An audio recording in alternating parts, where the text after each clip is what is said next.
for Greatness podcast. Que pasa, banditos? Welcome to the Hunt for Greatness podcast. I'm your host, Lex Hunt. I got my man Ryan Peterson on here and my boy Eric Williams. What's up, guys? What's up, man? What's going on? How y'all doing? We're doing all right, man. How about you? I'm doing well, man. I appreciate y'all coming to do this podcast. Absolutely. Yeah, no We're staying on a subject today, and the subject, we're going to try to stay on a subject today, and the subject is water etiquette. So etiquette on the water whenever you're fishing, boating, hunting. We'll probably cover all that. So that's what we're going to be talking about today, guys. We've probably all encountered some strange things out there on the water, and I felt like this would be a cool subject. Ryan's a captain, and me and Eric are out there a lot more than probably normal people are, so I think we have a lot of experience between the three of us, and we should be able to talk about some things that people might not know. You know, they might be oblivious. I try to give people the benefit of the doubt, you know, Right. but, you know, I've seen some real dumb stuff out there, so we'll start at the ramp. Yeah, and especially for Absolutely. anybody that's new that's getting into it too. For sure. We were all once there learning. You know what I mean? Like we all had our first day on our first boat. You know, and it's scary. It was scary for me on a little John boat. My first boat was a little John boat. What was your first boat? First boat. Man, what was Like your my first real boat. What was my first real boat? I think it was a 28. Yeah, it was a 28. This is how you know he'd been on the water for a long time. He can't remember what his first boat I was. can't remember. I just remember my very first boat was a 28 Pursuit center console. That's a big boat. Yep, it's a that big was boat. my very first one. But I mean, Wow. I grew up running them. You know, commercial fishing, everything else. Growing up on the water with my dad and so forth. So, yeah, man, I just jumped straight in. You know, This is actually what you just said is a great place for us to start, like with this podcast, because literally I met both these guys on the water. That's crazy. I've met you both on the water. I met you you at the did. ramp. yeah. I met you on a spot we were fishing. Yeah. That was that day that gator was just trying to come with my boat. Yeah, and we just started talking. I pull up to the ramp. I see Ryan on his John boat, and he's like, "Tell a little quick story about how that happened." Actually, you know, I was thinking this is your first podcast for the year, isn't it? Is it? Yeah. I did one on New Year's Eve. There you go, man. This Happy is. New Year's, everybody. Yeah, Happy New Year's. First podcast of 2022. Yeah, I gotta No take a Lex picture of Bottom. y'all. I gotta No take a Lex picture Bottom. of y'all. Set real it off quick. right here, This man. is great, dude. First podcast of the year. There we go, baby. I love it. You guys look amazing as always. Two beautiful human beings. But I met you at the ramp. Depends on who you ask about that. But yeah. Yeah, you did, man. I was out there pre-fishing for the Carolina Beach tournament, for the inshore tournament that Danny and I were fishing, and I was on the other side of the river, and I had hooked into a fish, and I saw that gator earlier that day or earlier that morning, and I moved on around the back of the creek. Guess where? Whatever you wanna come call from, it, right? man. I've We're- always called it a creek. We're in North myself. Carolina, man. Yeah. It's It's a creek. So, It's a roof and a creek. but anyway, I went to the back side, and sure enough, I hooked up on that fish, and to and behold, that damn gator showed up, and he was right there at the boat, and he came up right beside the boat. I mean, right beside the boat, trying to take the fish. And I was like, holy shit, man, you got to be kidding me. Be finding a paddle. Scared the hell out of I was you. about to beat him with a push pole. Is what was about to happen. Get a new set of boots. So anyway, he went ahead and he was only probably about 6 or 7 feet. He was a small one. But anyway, he went on, and then I fished for a little bit longer for about another 2 or 3 hours that day. Went up to the ramp, and I ran into him up there. And I was pulling my boat out of the water when he was pulling his out, and he noticed I had that camo John boat, my duck boat, and we started talking about duck hunting. And he's like, "So what's been going on?" I said, "Man, you won't believe what happened this morning."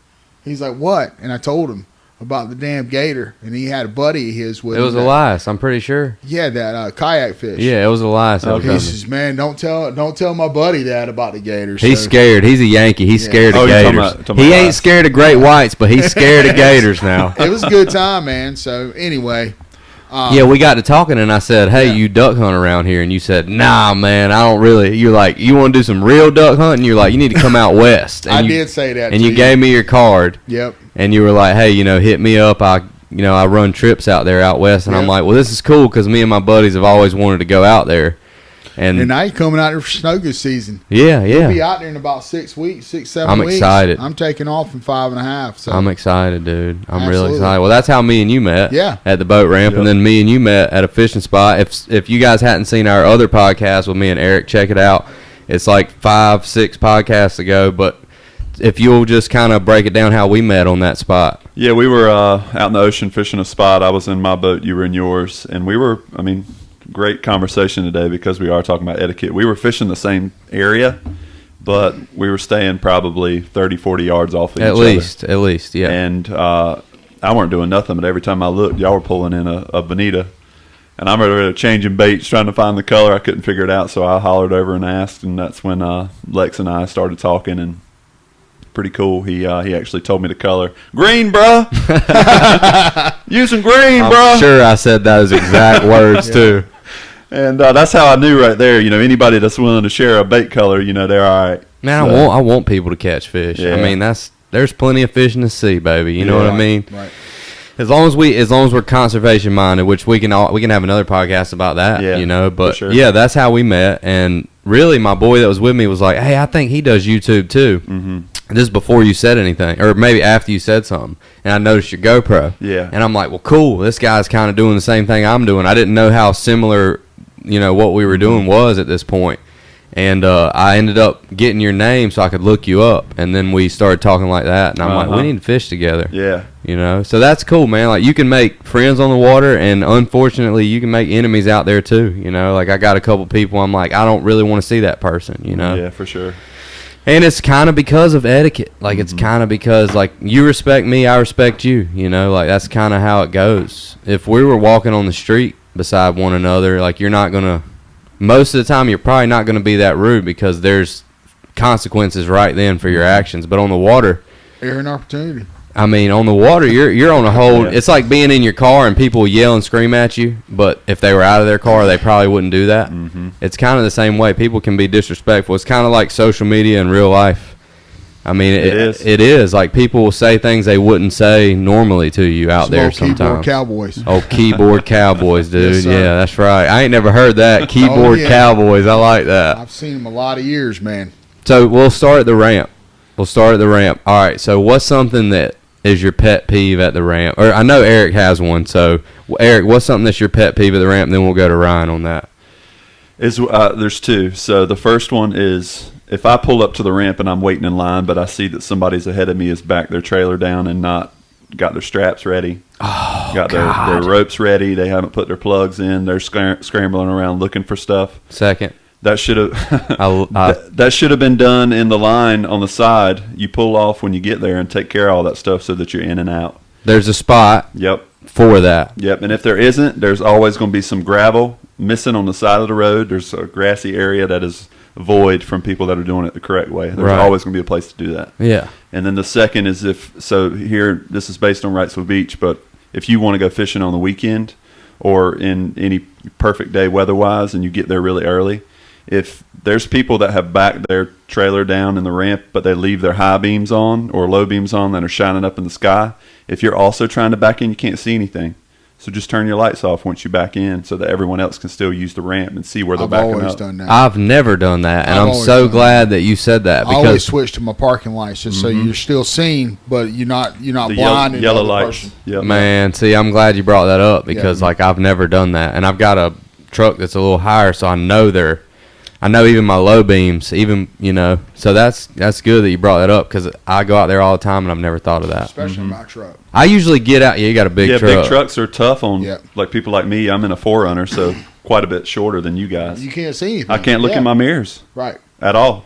Even when you're riding down the road in your truck, people will flash their high beams at you. If your truck's jacked up, and even if it's like your low beams are on, they'll still flash them. Oh, That's a great point because I never thought about that. Is there something pet peeve at the ramp for you?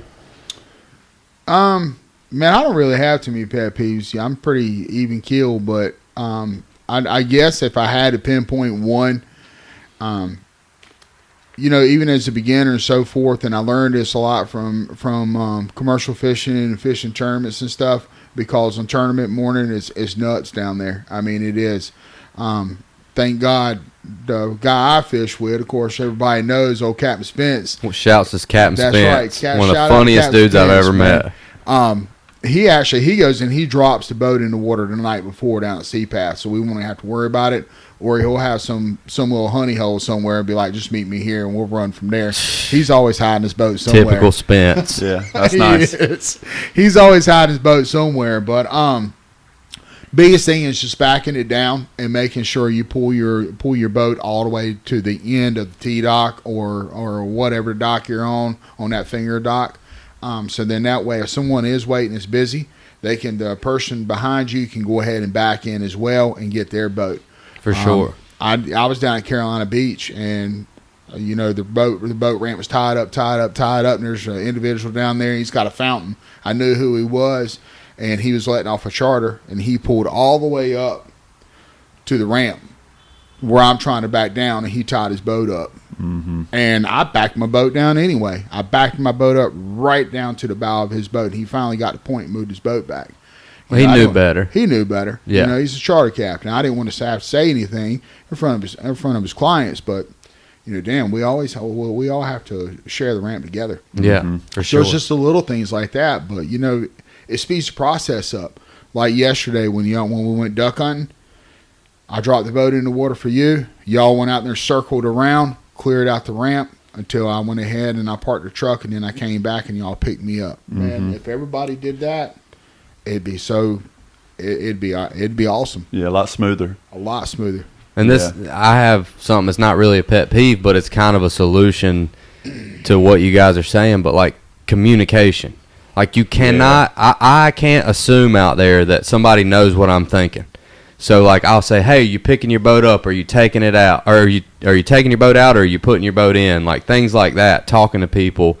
Like, where are you trying to put your boat at? Like in the line of the ramp. I'll sometimes walk up to people's cars and be like, hey, what are you guys trying to do? Because I'm trying to take my boat out, and just being real polite about it. And I've never had an issue with that. Yeah, man. Like I had a guy at State Park boat ramp, like Carolina Beach, but not Spencer Farlow, the other boat ramp. I had a guy, he was probably 60 years old, and he had fished the tournament that day. I didn't know this until after the fact, but he didn't do well. So he was pissed off. And I pulled my boat up behind his because I thought he was taking his boat out, like out of the water.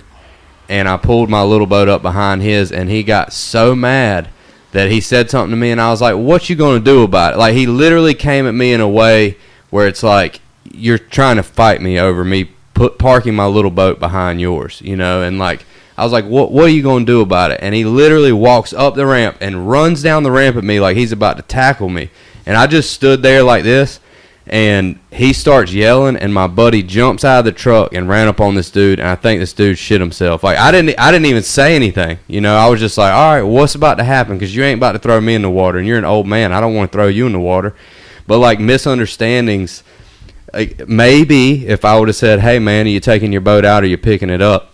It could have changed that whole situation. Maybe not. Maybe he would have just been, the way he was being anyways. But I feel like at Wrightsville Beach, we have a lot of people who... miscommunication and inexperience. And another thing for me at the ramp is, and you can tell me what you think about this, but like, if this is like your first few times putting a boat in the water, don't come on a Saturday morning or a Sunday morning to do that. Like, I understand that it's hard. It was hard for me to back a trailer up at first, so it's like, I get that. It takes experience. If you want to learn how to back a trailer, take your boat out to a parking lot and try to back it into the spaces. Like, practice. Figure out which way is best for you, to use your mirrors, to put your hand on the seat and turn around. Like, practice that way. Don't practice at the boat ramp on a Saturday morning or a Sunday morning, or like even in the evening out there at Wrightsville Beach. It's bad. Yeah. So it's like you're really holding people up, and people that can't back their trailer up.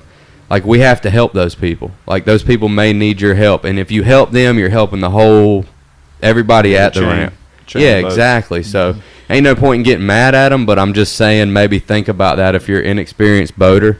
Like, practice a little bit. Like, at night. You can at night is the best time to practice because it's harder. If you can back your trailer down the ramp at night, you can do it during the day. And I hate it for those people because they're embarrassed. You The know, stress is what gets them when it's It busy. is. the pressure. It is. Yeah, Yeah, that you kind of panic if you don't know what you're doing. Everybody's watching, man. Yep. everybody's. Always. Yeah, and as a man, you don't want to not be able to back a trailer. Yeah. So, like, here's the trick. Here's the trick, guys. If you don't know how to back a trailer, turn on Leonard Skinner as loud as it goes and put your windows down, because you'll still look like a man even if you can't back your trailer if you do that. That's the trick, man. I used to put on Gimme 3 Steps whenever I couldn't back a trailer up, and I didn't feel that bad about it. Yeah. But we've all been there. We've all been there where you couldn't back. You had to learn how to back a trailer at some point, you know? Yeah, one of the tricks that I have that I tell people that aren't very good at it is if the trailer, say you're going straight and it starts to go right or left and you're trying to correct it, you just take your wheel and follow it in your mirror.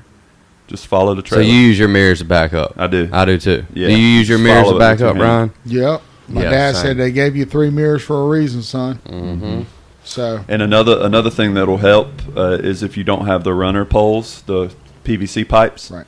That really helps a lot if you don't have them on your boat. That'll keep you from getting in that stressful situation and not being able to see the trailer. For sure. For sure. Especially if you have a bigger truck and a little John boat. Because you Yeah. cannot see that boat.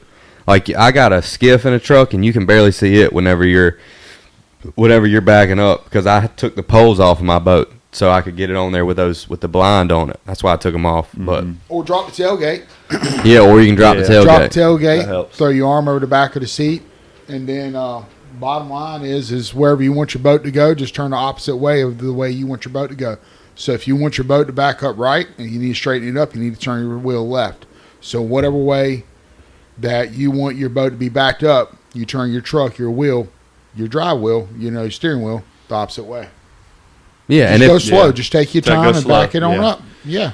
and it makes a huge difference too to me. Like, if somebody's out there messing up, or they know they're messing up, or if they know they're taking too long, like, just when you get it there, just be like, hey man, I'm sorry. I've done it before. I'm like, hey man, I'm sorry that I'm holding you up. I apologize. Like, communication, the same. It means a Communication is going to be a huge thing throughout this podcast. Like, if we as anglers and hunters on the water learn how to communicate with one another, it's going to change the game up. Like, we don't have to be rude to one another, because we're all trying to pretty much, for the most part, do the same thing. So communication is, for me, is key. Because I can still be pretty dumb, obviously, because I don't even turn my lights off whenever I back my trailer down the ramp. Never thought of it. So If you see somebody having a hard time, ask them if you can help them. tell them what happened Just say, yesterday. hey. Just yesterday at the ramp before we went duck hunting with the lady.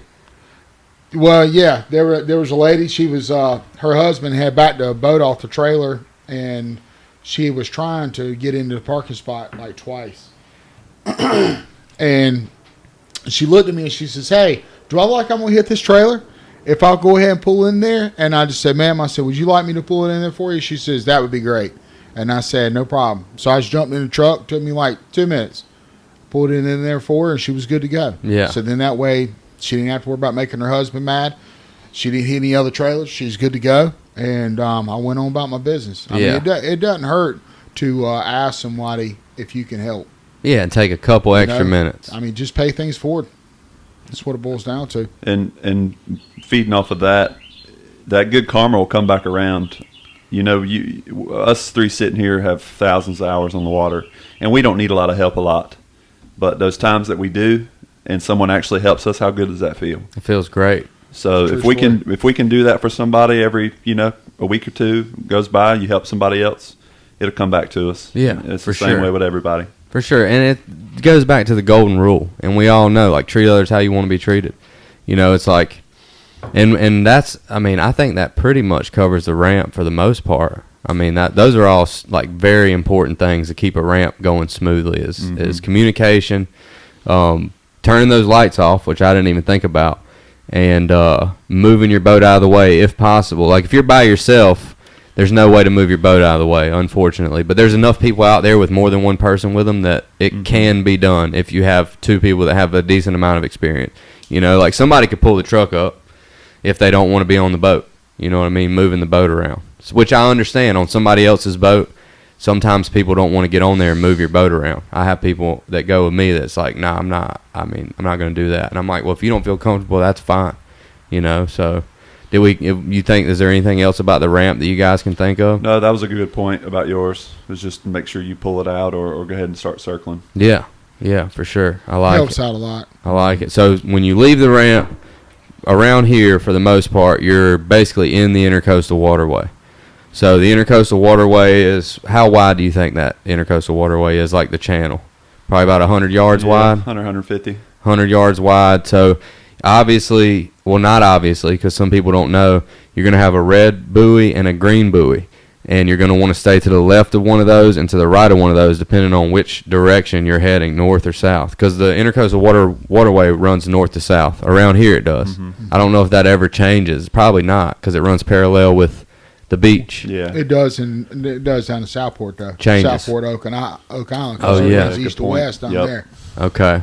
So and then it does in the Outer Banks too, down in down toward Buxton. So it's It goes not down the always curve. like that. So it's not always like that, but just biggest thing is just knowing your markers. Right. And if you don't know your Red, markers, and when you're coming back in, it's always the rule of the road is red right return. That's my golden rule right So there. I mean, there you go. When you're returning from the ocean, then it's red right return. So it kind of help you out there. red right return coming back from the ocean. Yeah, you're about to learn that, Mr. Captain. Yeah. You're going to get your captain's license Yeah, too. I need to learn. Like, there's probably so much that I don't know that I've just assumed or just kind of followed what other people were But doing. there's a lot more that you're going to learn that you'll be like, oh, I did know that. You just didn't realize you knew it. Right. Yeah. I've seen you on the water, and you're very skilled. Yeah. Yeah. I So- try to pay attention. Paying attention is a huge thing out there on the waterway. We have a few things we can talk about there. I know you have something you want to talk about as far as like maybe passing people or somebody you going past a bigger boat or you maybe being in a smaller boat, that affecting where you ride at. Yeah, well, you just have to be a defense driver out on the water, 100%. and especially for like me. I'm in a small boat. I'm in a 16-foot skiff, so anybody that comes by me that's bigger than me, I got to slow down and make sure I caddy that wake so that I can smoothly pop out on the other side. But most of the time, because I'm that smaller boat, I'm sticking to the edge of the channel. I'm not getting out there in the middle. So know your tides too. That's right. Yeah, and you can tell by the watercolor change. If it's a deep color, it's deeper. But if you start to see that light sand variation in that green, all right, I'm getting a little close to the bottom here. But anybody that's under a 16 and under, you just stay to the edge. Give the big boats respect. I always look at the tides before I go out too, because that can change where your boat can go. Like if you have a high tide, you can go all the way pretty much to the grass and be okay. Mm-hmm. If you have a lower tide, as soon as you get outside that channel marker, you're bottoming out. Even in a little boat, I've hit sandbars in my boat. Yeah. Not really in that boat, but in my little John boat, I hit plenty of sandbars. And that's a way to learn. Google Maps is a great tool to have. You can look at Google Maps and you can see sandbars, you can see oyster beds, things like that. You can look at Google Maps and see creeks that you might be able to go down and not go down. It's important to remember for bigger boats too, when they're coming past smaller boats. You don't want to blow past them close because you could flip somebody's boat or you could really put a lot of water in somebody's boat. I'm sure you probably experienced Yeah. The issue is the smaller boats are usually the cheaper boats, and they're more so flat bottom. So if And they're slower. not if they're not prepared to hit your wake at the right angle, you can sink them, Yeah, and there's nothing they can do about it. Yeah. So you if you're the bigger boat, you got to be careful. I know that you're not really thinking about the smaller guys, but as a small guy, I'd appreciate it if other people did not blow by me. For sure. Going 60. For sure. And you've been the captain of a lot of bigger boats. So, that's probably something that you have to think about. You and Spence move big boats around. I do it regardless, man. My dad taught me that as, even younger. If I'm in a duck boat or if I'm in my 33 center console or whatever, or even Spence and I, if we come up on a smaller boat or we come up on a family fishing or whatever the case may be, we'll throttle down, ease bomb, and then we'll get back up to par, even if we're in a hurry, because of that simple fact. That might be their first time on the water. That could be their second or third day on the water. You go blowing by them, you throw a 5-foot wake their way, and they don't know what to do. Somebody could really get hurt. For sure. That's all we're asking, it's just, guys. It's just etiquette, man. Yeah, that's all we're asking from you big boat guys, what he just said. Yeah. Just Slow the hell down. slow down. That's it. Just a Just a little touch. bit. Don't take Yeah, much. just a touch, dude. Intercoastal waterway. Stay in between stay in between your buoys, not blowing past people. What else? Is there anything else with intercoastal waterway we could talk about? I think knowing your tides, checking your Google Maps kind of can help if you're going to be outside that channel. Knowing your tides if you're going to go outside the channel markers and ride the edge is important. Well, a good tool is if you see crab pot buoys, you're safe for the most Yeah, they're part. on the edge. They're on the drop-off, They right? fix They're the on the drop drop-offs. off. Yep, that helps out a lot on the Pamlico Sound. Mm-hmm. That helps out a whole lot on the Outer Banks and Pamlico Sound because that up there is always constantly shifting all the time, and that's another reason why when we took that boat from Carolina Beach up to Delaware, Spence liked having me with him because of, for one, I could work on the boat. Number two is when we went up there, I knew that area, but like y'all said, the crab pots, that'll tell you a lot because they're gonna be set on a drop off For the most part. Yeah, for the most part, yeah. I mean, you can't always trust them because at low tide, sometimes they're sticking up out of the water. But Right. for the most part, you can. Yeah. But if you stay on the deep side of that crab pot, you're going to be okay. you're good. Right. Yeah, Exactly. that's right. So Yeah, that's definitely a good point for sure. I think that's okay. What about like if you're in an area you don't know, you probably shouldn't be zooming through there Yeah. when it comes to that type of stuff. We're just kind of talking about safety here for the safety as well. I mean, etiquette for sure, but also safety. Like you don't want to hit a sandbar running 50. I've done it. Yeah, and you got hurt bad. I did. 174 stitches later. Good Yeah. Lord. Yep. Yeah, I've and done it. And like these, like you were just talking about, it shifts sometimes. Yep. The channel will shift in the inlets. Inlets can be really dangerous. So you don't want to push another boat like what happened to you. I'm pretty sure, as I understand, like somebody was trying to go around you. You were trying to stay out of their way, and you went just barely out of the channel. Yeah, he was coming out, and I was coming back in through Oregon Inlet. When I came back in, he was coming out. He had a charter, and I shifted over to the left. And I guarantee you, I didn't even vary 20 feet. I bet you. And I shifted, and I just did. I mean, when I say I just did, I clipped the corner of the sandbar like the size of this table wide. And that single screw, man, when I hit that sandbar, I was running about 18, 19 mile an hour, and when I did, that was that. I should have died that day, to be honest. I thought I was going to, and I was cool with it. I was totally cool with it. But I waited on the Coast Guard for almost an hour to get to me, and I wasn't even 300, 500 yards away from Crazy, dude. the Coast Guard station. Anyway, I learned a lot. I learned a lot from that. But I've been on the water since I was 4 or 5 years old. My dad, And now here I am, 40 years later, and that was my first boating accident. And I've worked for Towboat US. I've helped people out. I've towed other boats, diver, everything. I've been on the water my whole damn life. But just because you've been on the water your whole life and you have all the experience that you have, I don't care how much experience you have. It only takes a split second. It does, and anything can happen. So being proactive, like Eric said, it counts. But I'm gonna tell you, it was interesting. It was an interesting day. Yeah.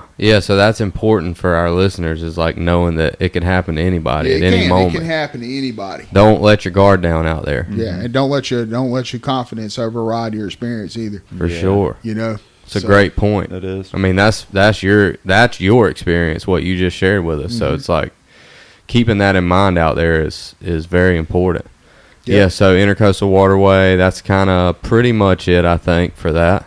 So we'll talk about, what do you think, fishing spots? How to have fishing etiquette when you're trying to fish spots?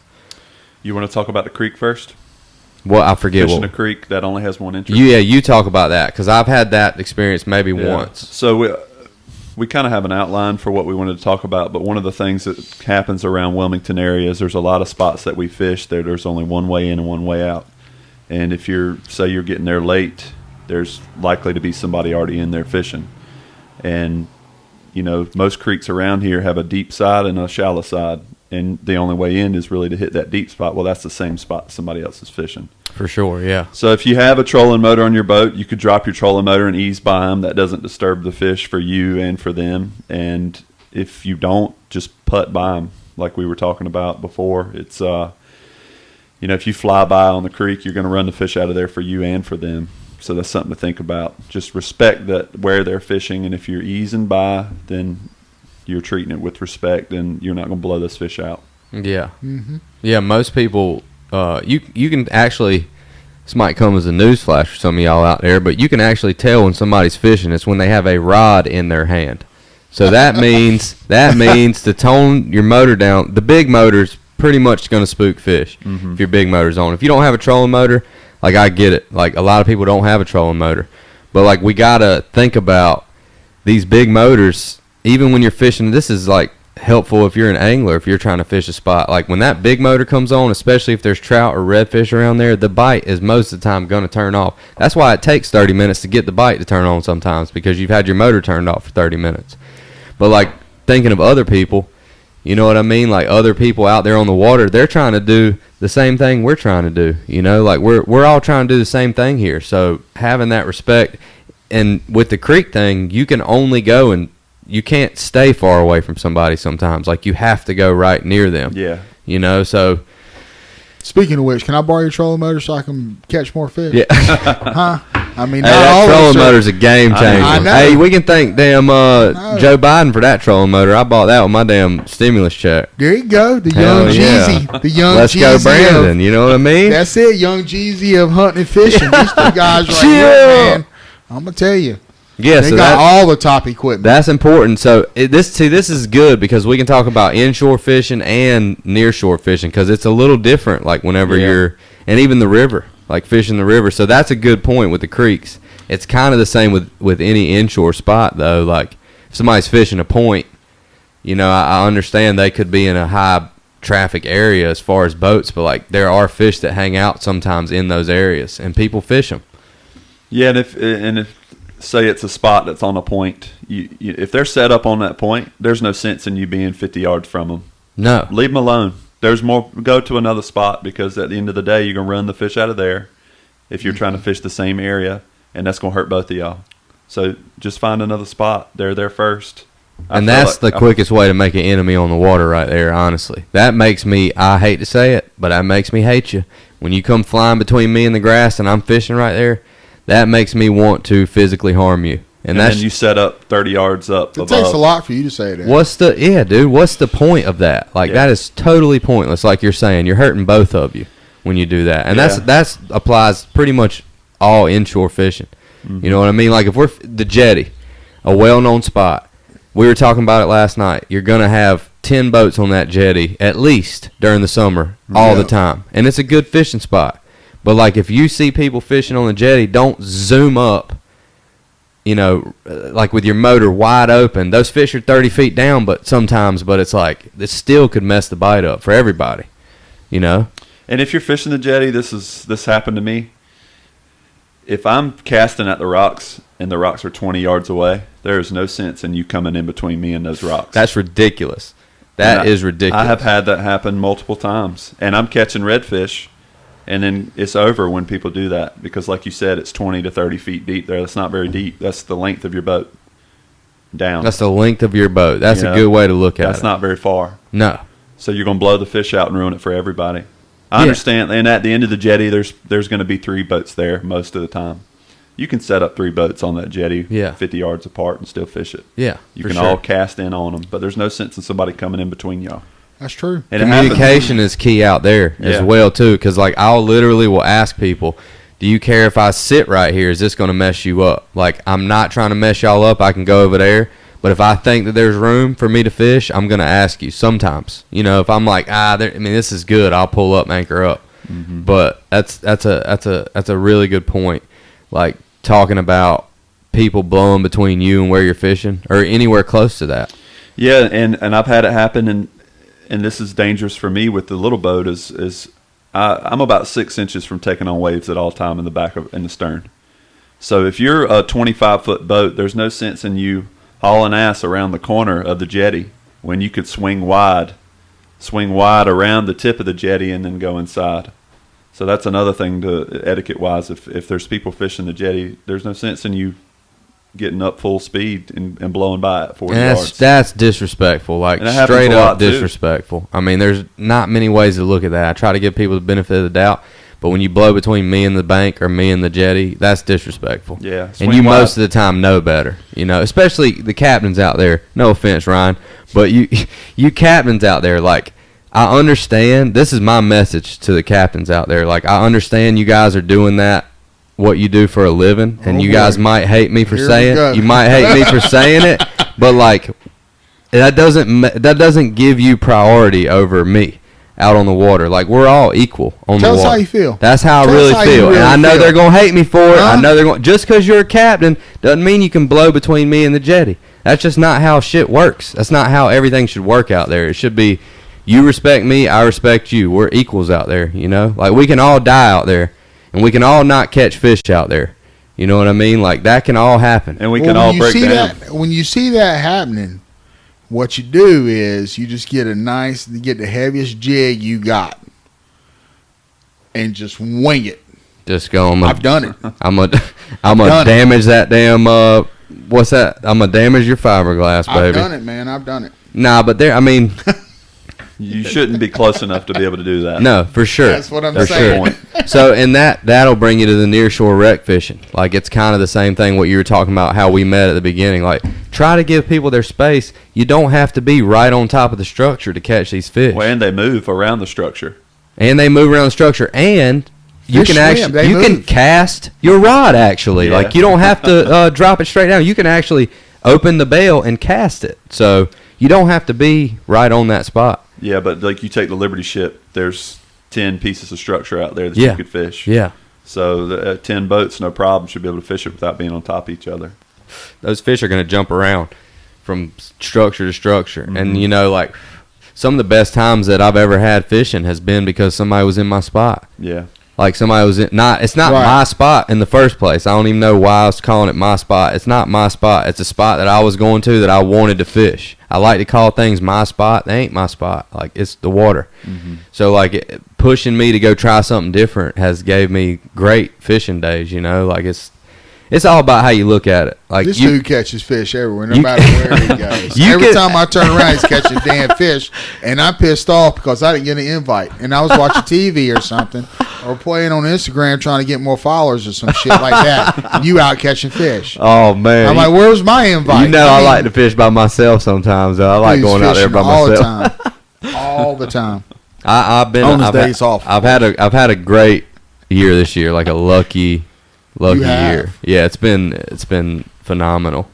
But like, I mean, this is my 7th year, so like my 7th year saltwater fishing. It's taken me a long time to figure some of this stuff out. That's why I wanted to do this podcast, because this can help people that may not have that experience. It's like, oh, I didn't think about that. There's old sheephead jig right there, Where is it?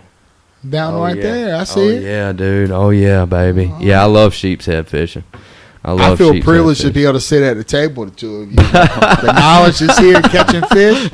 Man. We need to do a fish catching I'm trying podcast. to catch man. up with y'all. Yeah, I'm right. trying- I'm Yeah, telling you, man, I right. learned through Boy, osmosis. I was shooting good yesterday on the boat too, boy. It's good gracious. He was. Go I and was blow that shoot- duck call I for was us. shooting. Oh man, boy, Speaking don't of do the- that go to me. ahead. Come on, everybody wants to hear you. Don't hit do that duck to call. me, Go baby. ahead. Don't, is this the side I blow in right here? That's it. Y'all like that? That's all I got for you. That's Oh, it. my That's it, God. baby. That's it. They were quacking yesterday. Y'all boys was quack. Y'all sounded good yesterday. Y'all Thank sounded good on the boat yesterday. But yeah, I mean, near shore. Do we have anything else as far as etiquette near shore? Is, trying to stay away from people.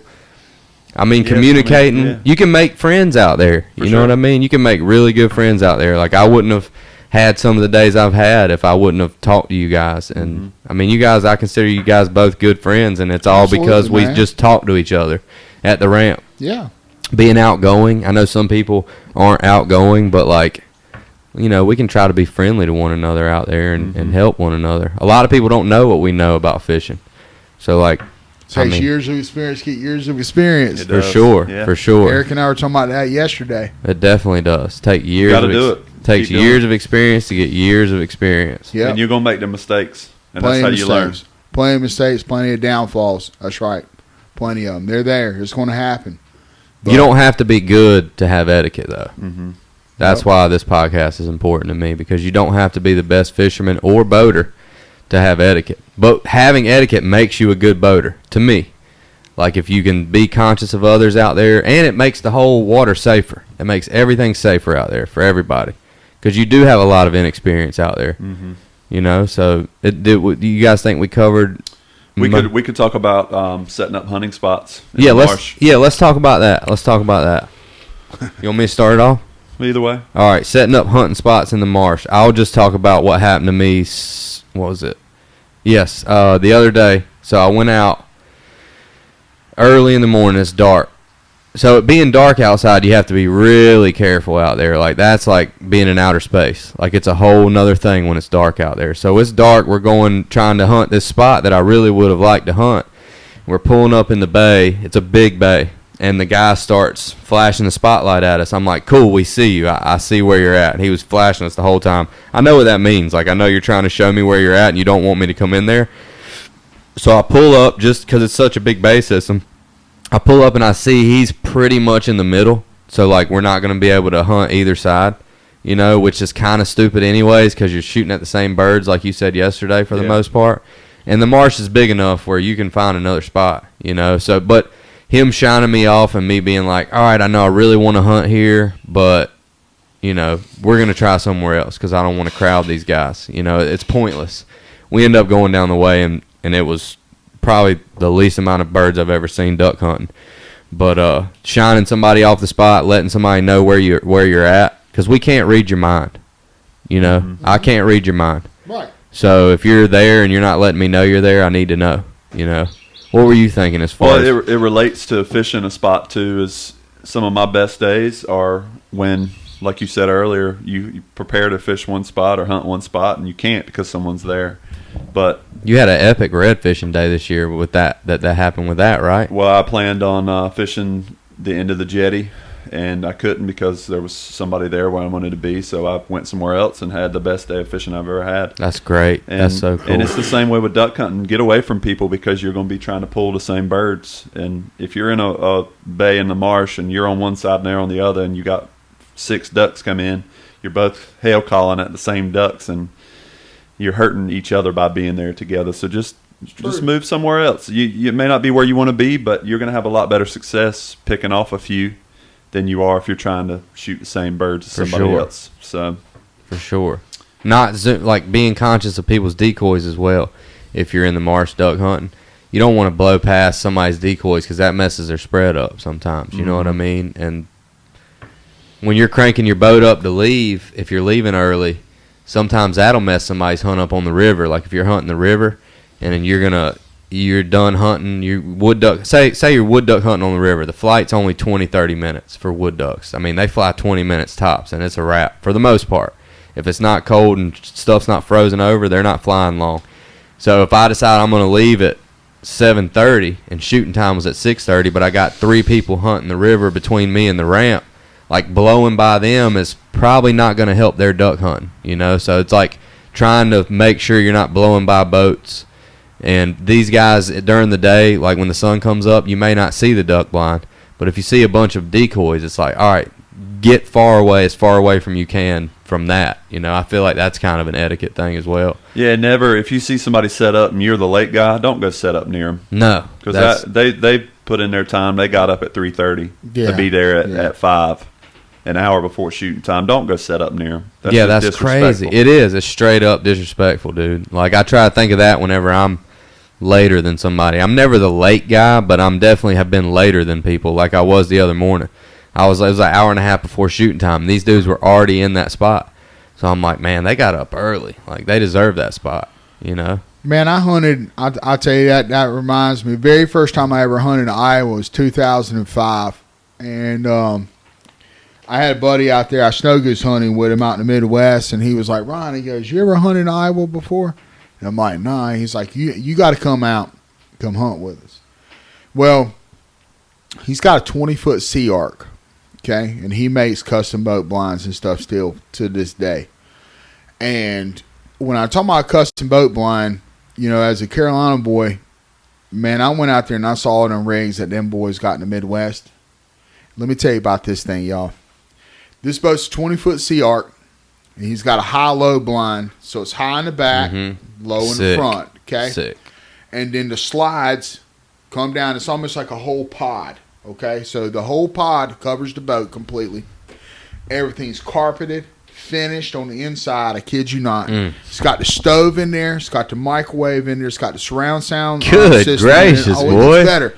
He's got Heaters. He's got 1, 2, 3 vents in the floor, like our house does for central heat and air. And then he can set the thermostat to the propane tank on the front of the boat. He runs 3 propane tanks. What? Kid you not. Listen.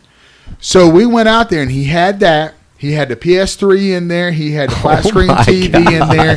dude. I mean, it's like a rolling RV like we have at the racetrack. It was phenomenal. That's I've never seen crazy. anything like it in my life. And him and his dad, they build these. I mean, like, you know, there's guys that get these custom boat blinds made. And out there, what they do is they go out the night before. So, like 8, 9, 10 o'clock at night, we're running the marsh up there at 8, 9, 10 o'clock at night through the marsh, setting up the decoys, everything's set. Then we're cooking out. And you close, I mean, you know, it's hell, sometimes it could be negative 20, it could be 30 degrees that night. So we're in the boat blind. He closes everything up at night, shuts it all down, sets the thermostat, and then the side of it over here where you sit to hunt is all benches. So, I mean, it's all welded aluminum, and then the whole side of the boat is like this, and then he's got like cushions laid out. So you just get your sleeping bag, your pillow, lay on out, and you can sleep 4 guys in there comfortably, 2 on the floor, 2 on the side. And hell, it's like all the luxuries at home, and you're floating in the boat all night long. Next morning, he cooks breakfast. We pop the slides up, and we're hunting. Man, I've that never is seen anything like insane. it, but that's how, I mean, because it's so competitive there as far as for duck spots, you know, hunting saltwater marsh, well, freshwater marsh there, but like hunting saltwater spots or a saltwater marsh here, they go there like the night before. So it's nothing to see a boat of that size running 8, 9, 10 o'clock at night. They go to the spot, they anchor up, they get everything tied up like we did yesterday, and then all the decoys are set. So he claimed his spot for the night.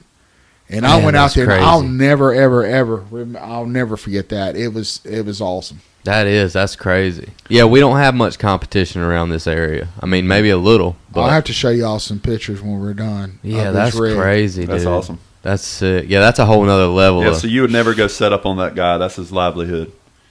Yeah, I mean, you know, but he's not even a guide.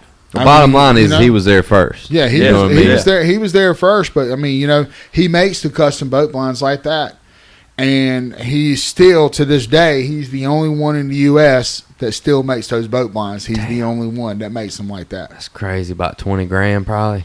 Close to it. Yeah. Yeah. By the time it's said and done with, he could sell a whole rig for almost about $80,000. That's with the mud motor on the back or twin mud, Yeah, those mud things motors. are sick. Those things are sick. So you'll have twin mud motors on the back. You'll have anywhere between the 20 to 24 foot Sea Arc, which all it is an aluminum job. Yeah, but boat. it's sick though. And then it's just I've hunted totally off decked one. out, man. And That's dude, awesome.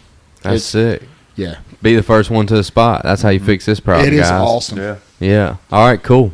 Anything else? Hunting etiquette, fishing etiquette, boating. I think we covered it. Not really, man. I mean, Rebecca you know, Lynn Sport Fishing that's about it. on Instagram. If y'all want to follow Ryan, y'all need to follow Ryan. Ryan filmed some really good stuff, man. You did a killer job yesterday. Thank you, really, buddy. both you guys did a killer job filming yesterday. Like, I wouldn't have a video that was half as good as it is because we were missing. We were definitely missing yesterday. This dude over here, he's like the Justin Tackett of the outdoors back in the day. I mean, hell, the arm you got on you throwing that decoy out there yesterday, I was like, damn, look at that. Yeah, we done named Eric the Outdoor Were you a Thor. quarterback in college or high school or anything? I played baseball. That's it, man. What position? A little bit of everything. Third base, shortstop, outfield, wherever. Just I an played third athlete. base. I played third base myself. I You gotta played. get ready on third. Yeah, I played minors way BB back in lasers. the day. Yeah. Yep. I played minor league way back in the day, single A ball back in '97. You probably hit dingers, didn't you, boy?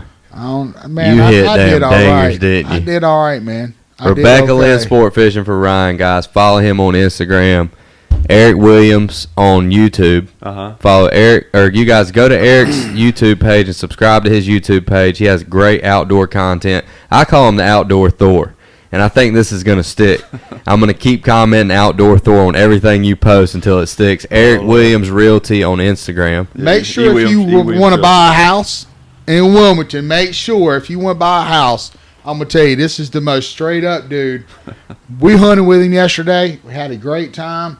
He's straight up as they come. And if Honest, you got a house that great wants guy. straight up, loyal, Yep. I mean, the whole nine, integrity, everything, from what I can tell. I'm a pretty good judge of character quick. But, hey, if you want to buy a house, make sure you hit him up. If you want to sell your house, hit him up, get in touch with him. And I had to take you on the road with me. he'll that's what I'm saying. Hey, He'll take care of you. hunting out west. For real. Hunting, if you guys want to snow goose hunt out west, I'm going. There'll be a killer video of our journey. I'm sure we might do a podcast there. Oh, that'd be cool. And film the trip. That'd be real. Yeah, we're definitely Yeah, filming the for trip. sure. That'd be cool. I can bring that little thing and do a podcast there. But Ryan guides hunting, fishing trips. Ryan's a captain. If you guys want to do any kind of outdoor stuff, do you like when people contact you on Instagram? Yeah, that's fine. You know, if you want to contact me on Instagram or whatever the case may be, that's fine. You use your phone. People call you a lot. Yeah, people do call me. Do a you lot. want to put your phone number on here or no? Yeah, I don't care. Put your phone number. What's your It's phone number? 252-722-1787. That's 252-722-1787. This year, we're actually getting ready to expand to the Great Lakes. So we're going to be running that's sick, We're going to be dude. running charters back on Lake St. Clair and Lake Erie this upcoming year. We got a lot of changes coming up with the company, and as time progresses, we'll inform everybody with that. But we're going to I'm excited. We're going to have 2 boats running here, and we're going to have a boat running up there as well. That's awesome. It's the #1 freshwater fishery in the world, Lake St. Clair. Oh man, I'm excited. That's awesome. I'm excited. Nest Realty is where Eric works as well. Eric Williams Nest Realty, E. Williams Realty on Instagram. And if I can help anybody buy or sell in the Wilmington area up to 30 miles out, I'll drive. Fantastic. That's we're going to have to awesome. get him his own show. Yeah, he needs his own show. He's going to need to have his own building, own his own For realty sure. company. For sure. Hey, you guys don't forget, like this video, subscribe. Tell us in the comments if you think we missed anything or if there's anything you guys want to hear a podcast on as far as the hunting, fishing, boating world. We'll be glad to take that into consideration. You guys don't forget, I don't know if I said it, subscribe to the channel. I'm trying to hit 1,000 subscribers. Help your boy out. We love you guys. Thank you guys for doing the podcast. Lex, thanks for having us, man. You're the man. My man. Yep. My man.